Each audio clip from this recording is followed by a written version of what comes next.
ಹೇಳ್ತಾನೆ, ತಲತಲಾಂತರಗಳಿಂದಲೂ ನಮ್ಮ ನಿವಾಸ ಸ್ಥಾನವು ನಿನ್ನ ಬಳಿಯಲ್ಲೇ ಅಂತ ಇಲ್ಲ, ನೀನೇ.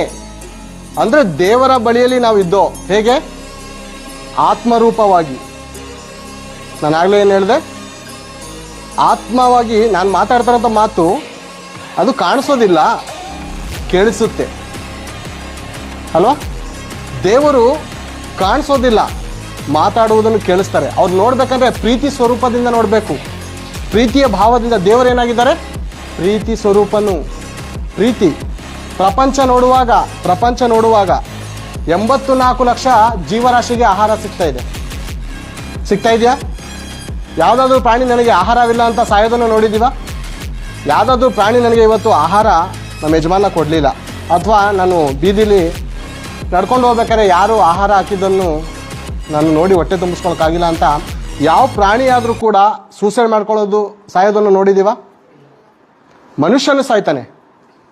ಯಾಕೆ? ಮನುಷ್ಯನು ಯಾಕೆ ಸಾಯ್ತಾನೆ?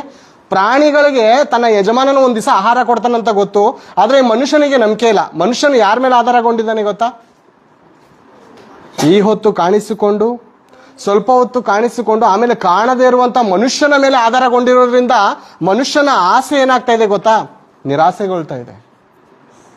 84 ಲಕ್ಷ ಜೀವರಾಶಿಗೆ ಪ್ರತಿದಿನ ಭೂಮಿಗೆ ಅಪ್ಪಣೆ ಕೊಟ್ಟು ದೇವರು ಆಹಾರವನ್ನು ಉಕ್ಕಿಸ್ತಾ ಇದ್ದಾರಾ? ಯಾರಿಗಾದ್ರೂ ಪ್ರೇರೆ ಆಹಾರದ ಕೊರತೆ ಇದೆಯಾ? ಯಾವ ಪ್ರಾಣಿಗೂ ಆಹಾರ ಕೊರತೆ ಇಲ್ಲ. ಮನುಷ್ಯನಿಗೆ 800 ಕೋಟಿ ಮಾನವರಿದ್ದಾರೆ. ಎಷ್ಟು ಜನ? 800 ಕೋಟಿ ಮಾನವರಿಗೆ ಪ್ರತಿದಿನ ಆಹಾರವನ್ನು ಉಕ್ಕಿಸಿ ಕೊಡ್ತಾ ಇದ್ದಾರೆ ದೇವರು. ಮೊದಲದಾಗಿ ಭೂಮಿಗೆ ಅಪ್ಪಣೆ ಕೊಟ್ಟು ಬೇಕಾಗಿರುವಂಥ ತರಕಾರಿಗಳು, ಕೋಳಿಯ ಗರ್ಭಕ್ಕೆ ಅಪ್ಪಣೆ ಕೊಟ್ಟು ಬೇಕಾಗಿರುವಂಥ ಕೋಳಿಗಳು, ಕುರಿಯ ಗರ್ಭಕ್ಕೆ ಅಪ್ಪಣೆ ಕೊಟ್ಟು ಬೇಕಾದಂಥ ಕುರಿಗಳು, ಮೀನುಗಳಿಗೆ ಅಪ್ಪಣೆ ಕೊಟ್ಟು ಬೇಕಾದಂಥ ಮೀನುಗಳು. ಅಮ್ಮ, ಚಿಕನ್ ಇಷ್ಟ ಇಲ್ವಾ ನಿಮಗೆ? ಇಷ್ಟ ಇಲ್ವಾ ಚಿಕನ್? ಹೀಟಾ? ಮಟನ್ ತಿನ್ನಿ. ಮಟನ್ ಇಷ್ಟ ಇಲ್ವಾ?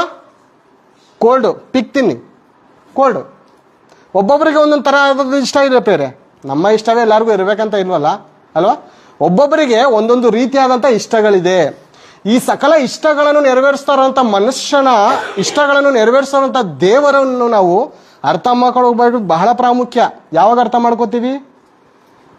ಜೀವಂತವಾಗಿರುವಾಗ ದೇವರ ಮನಸ್ಸನ್ನು ಅರ್ಥ ಮಾಡಿಕೊಳ್ಬೇಕು. ಭಕ್ತನು ಪ್ರಾರ್ಥನೆ ಮಾಡ್ತಾ ಇದ್ದಾನೆ, ಕರ್ತನೆ ತಲತಲಾಂತರಗಳಿಂದನೂ ನನ್ನ ನಿವಾಸ ಸ್ಥಾನ ನೀನೇ, ನನ್ನ ನಿವಾಸ ಸ್ಥಾನ ನೀನೇ. ಅಂದರೆ ನಾನು ಮೊದಲನೇದಾಗಿ ಹೇಳಿದಾಗ ದೇವರಿಗೂ ನಮಗೆ ಇರುವಂಥ ಬಂಧನ ಯಾವುದು ಬಂಧನ? ಜನುಮದ ಅನುಬಂಧನ. ಆದಾಮನ ಗರ್ಭದೊಳಗೆ ಮೊದಲನೇದಾಗಿ ದೇವರು ಜೀವಶ್ವಾಸವನ್ನು ಊದಿ ಆದಾಮನ ಗರ್ಭದಲ್ಲಿ, ಅಂದರೆ ಪ್ರೇರೆ